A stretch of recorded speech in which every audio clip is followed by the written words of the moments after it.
Hi, I'm Oriana from Historic Brattonsville. Today we'll be looking at some of the herbs and plants that were used by enslaved African Americans for herbal medicine and remedies. So the herbs that we have today, these were some that I found in some of the South Carolina slave narratives.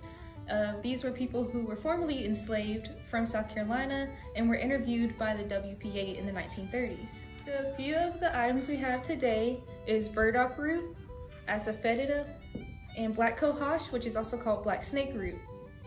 So here is burdock root. This burdock root is ground burdock root, but in one of the narratives by Josephine Backus, she was from Marion, South Carolina, she talked about having the actual burdock root and soaking it in whiskey, which was supposed to help increase your appetite.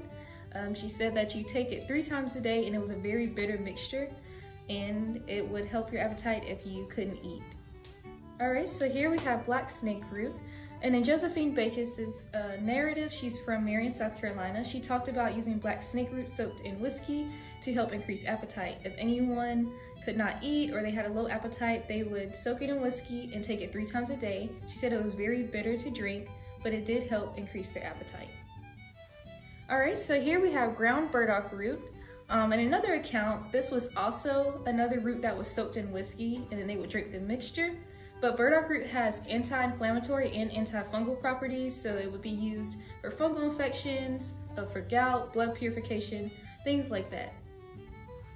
Alright, so here we have some turpentine in a string. One of the accounts from Spartanburg, South Carolina said that he remembered the older people on the plantation taking the string, they would dip it into the turpentine, and then you would take the string and tie it around your waist.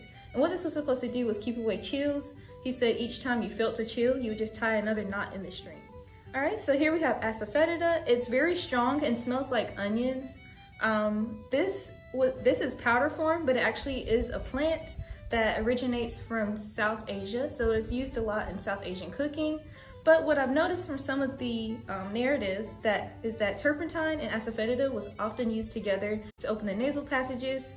One way is Asafoetida would have been put into amulets and they'd wear it around their neck. Another way is to have the actual Asafoetida plant and dip it into the turpentine and wear it around the neck, and that way they could inhale the fumes. So depending on where an enslaved person was from, they would have different access to different types of herbs, plants, and roots, but these were some of the items that was common in South Carolina.